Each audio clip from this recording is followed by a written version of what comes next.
What is up, my friends? How are you guys doing today? Welcome back. Thanks for stopping in, hanging out with me, because today we're going to be talking about a brand new movie, one that I've been so excited about ever since I saw the first trailer. It's caused a little bit of a division in the fandom. It's very divisive, but I think that it was fantastic, guys. Today we're talking about Predator Badlands, directed by Dan Trachtenberg. Now, before we jump into the hunt, hit that like and subscribe button, because, guys, I got to check this out yesterday with my oldest son. And, you know, I'm going to say this. Before we start the review, before we get into the meat and potatoes of it, there's probably going to be some spoilers in here, because I'm really kind of going to go in depth, or at least I'm going to try to, but... So if you don't want to hear about the story and effects and things like that, now may be the time to go check out another one of my videos or something like that and come back to this once you've seen it. But we're going to dive into it, guys.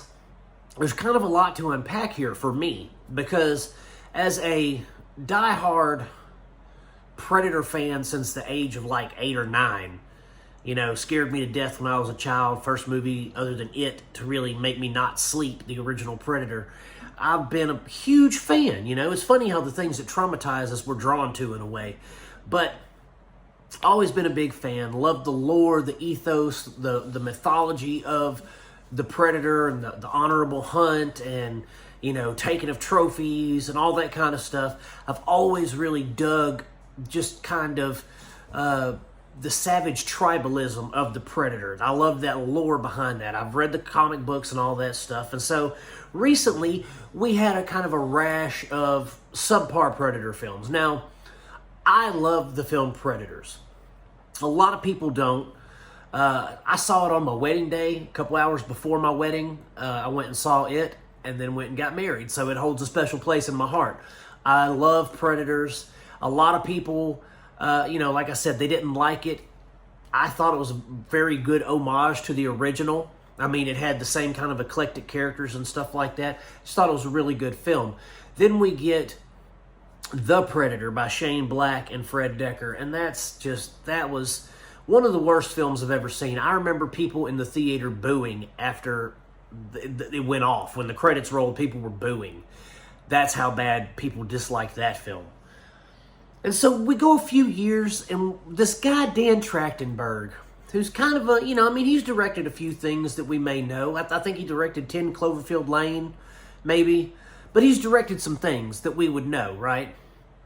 And this guy comes in, and he's going to direct a new Predator film, but it's not going to be called Predator, it's going to be called Prey. And I thought, oh, God, what are we doing here, guys? What are we doing? And it turned out that Prey was probably my favorite since the original. I loved it. I thought it took everything kind of back to basics. I thought that it took the using your environment to defeat the Predator, all that kind of stuff. I thought that it took it back to kind of that original premise. Same guy comes out a year later with an animated Predator story that starts filling in more of the lore of the Predators, of their hunting, of their different clans and tribes, and all these different things. And he's been so vocal, and he's gone on social media and things like that to describe his Predators to people, his vision of Predator. And for the longest time, guys, we're getting into Badlands now. For the longest time, people online, they wanted the Alien versus Predator films, and they got them. And I love those films. Even though AVP Requiem is so dark you can't see what's happening, I think that Wolf Predator is awesome. I think the whole thing is just great, okay? Hate it, whatever. You can love me or hate me for it. I don't care. My opinion. Predator Badlands takes us on a completely different ride than any of the other Predator films. This isn't your daddy's Predator, or I guess my Predator that we grew up with. And a lot of people complained about the character design of this new Predator. They said, oh, he looks stupid. He looks too human. Well, later in the film, you will find out that we still have our traditional Predator view, the way that our traditional Predators look. We still have that. About that, guys. My dog hit the table, started shaking it. She messed up our flow. Anyway, back to the look of the Predator. He's young, he's adolescent, but we still, later on in the film, we still have our traditional looking predators from the original films, you know? He is an adolescent. He's a small adolescent. He's a runt of his clan. So all this, you know, his crown hasn't formed and his dreads and stuff like that. And it's awesome the way that they present him. And I've seen, one of my friends told me, they said, he saw people say that it was like the Predator meets the Mandalorian. And I have to agree. And I've been reading this series of books called Dungeon Crawler Carl. And there's Carl, who's our main character, and he has this pet cat named Donut who becomes like, she can talk in basic. And then he has another, they have a pet named Mondo, who's a raptor, right? And so while I'm watching this film, we have Elle Fanning's character, who's the synthetic, but she's kind of quirky and happy-go-lucky. She reminds me of Princess Donut, the cat from Dungeon Crawler Carl. And then we have Bud, who is this, and see, a lot of people are going to complain about Bud, this cutesy sidekick creature that winds up following them around. They're going to be like, oh, that's so Star Wars, or that's, you know, this or that. But I think that it added something to the adventure aspect of the film. You know, you have these three characters. One's quirky and comedic. One's our serious, kind of hard-ass. That's our hunter guy. He's selfish. He's the one with the character arc.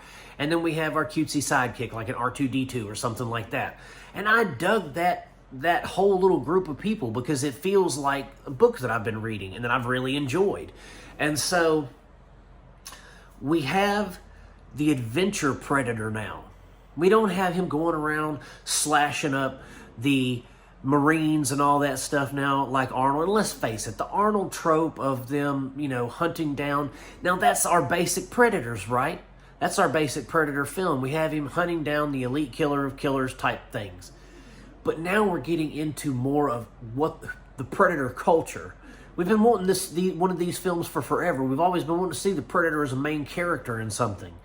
You know, his own story. And this is it. And yes, it may feel like an adventure film. It may feel Disney-fied. But it's very much like high science fiction. It's adventure science fiction. And I think that it's appropriate for the franchise at this point. It gives us something new. It breathes new life into a franchise that was stale and almost dead until Dan Trachtenberg got a hold of it. I mean, I know several of my friends are going to watch this film and be like, that's not a Predator movie. That's, you know, Star Trek. That's Star Wars. That's Pitch Black. That's what, you know, Dune. But yeah, it is. It absolutely is. But you know what? It's fun to watch. It was fun to participate in with my kid. He's watched the Predator films with me since he was a little guy. And you're like, oh, terrible parent. Well, maybe so. But we've watched them together, and we loved it. I thought that everything was appropriate. From him being an adolescent, him being a disgrace to his clan, getting kicked out, watching his brother take the fall for him, to going to this planet and being like, I don't give a damn. I'm either going to die or I'm going to come back to Yautja Prime with the head of this beast that none of us have been able to kill, and I'm going to get my revenge. I'm going to get my place in the clan. He's trying to earn his cloak, cloak as in invisibility, right? He's trying to earn his cloak. He's trying to earn his shoulder cannon. This is the whole point of the hunt, but he was supposed to die because his brother was supposed to kill him. His brother was supposed to kill him. His father sent his brother to kill him, and his brother said, at least give him a hunt. At least let him hunt once. And the father said, no, kill him. The brother spared his life, and he's like, nah, I'm going. I'm going to this planet, and I'm killing this thing, and I'm coming back, and nobody's going to stop me. And I love that. I thought that was awesome. He felt like a anti-hero, what the Predator is supposed to feel like. He was selfish. He was a douchebag, man. Like, he had no thoughts about anyone else, but you see him progress as a person, and he realizes that maybe his clan wasn't right to say, oh, the Yautja weakness, you know, being together. They hunt alone. They die alone. That's their whole culture is, you know, weakness should be called out regardless. It doesn't matter. If you're small, if you're weak, you need to be killed and tossed over a cliff kind of thing. just like the ancient Greeks, the Spartans.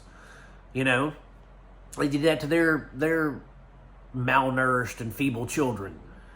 So it's just like the whole story comes together in such a great science fiction way that it's just, man, I just loved it. It's the way that the franchise needs to go at this point. Like, I hope they make a sequel with him, with Deck, showing him maybe a little older or something. If not, give us more of the Killer of Killers type stuff.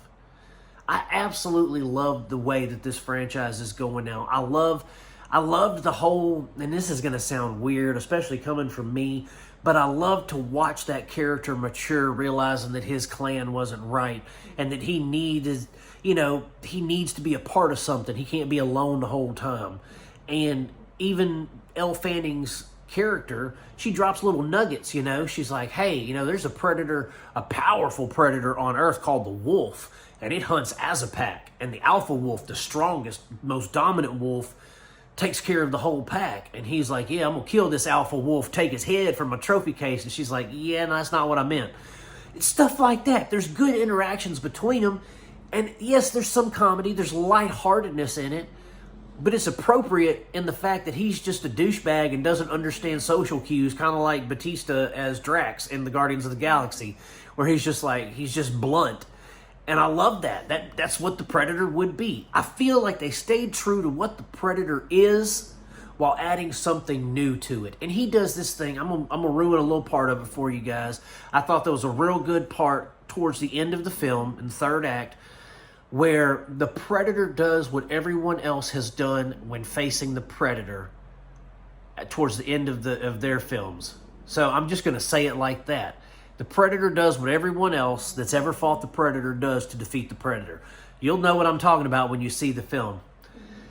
Guys, I may make another review of this down the road and talk about it after I've seen it a couple more times just to really go over it, but I can't stress to you enough how much you need to go see Predator Badlands. I thought it was going to be terrible.